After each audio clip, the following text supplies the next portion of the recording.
Sir, do you regret having given up the chance or the opportunity to serve as a president to give way to President Aquino? Do you ever regret that decision?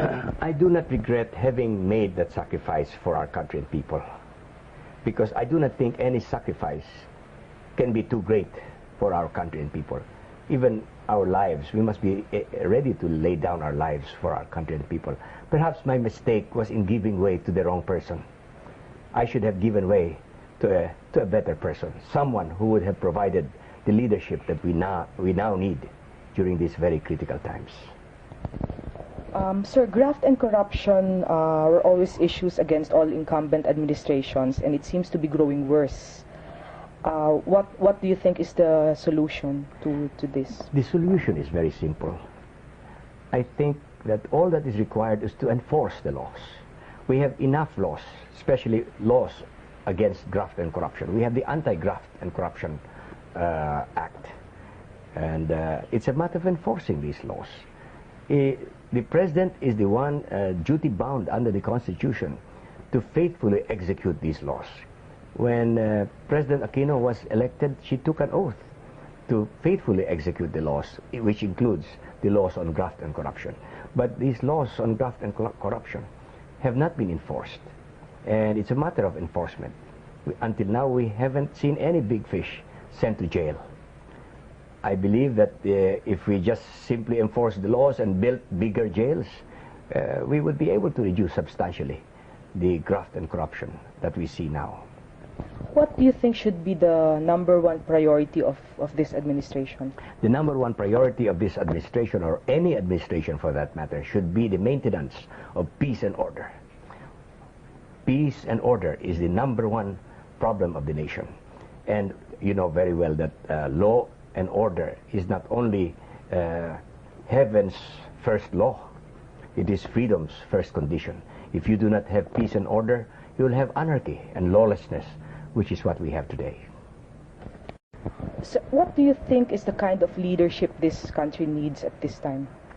This country needs at this time a strong leadership, because we are going through very critical times, and we need a crisis leader, a leader capable of making hard decisions, a leader who is not content with just making popular decisions, but hard decisions, decisions that are required by the circumstances. We need a leader who is not afraid to be unpopular. We need a leader who is not afraid to even risk his life to do what is good, whatever is good for the country. So a leader during critical times requires at least 4 essential qualities. First, he must be sincere, must say what he means and mean what he says at all times. Second, he must be selfless and always subordinate himself or any interest, any personal interest, any family interest, even the interest of friends, always must be subordinated to the national interest. The third is that a leader must be able to have a good grasp of the fundamentals of good government, because that is essential to the making of correct decisions.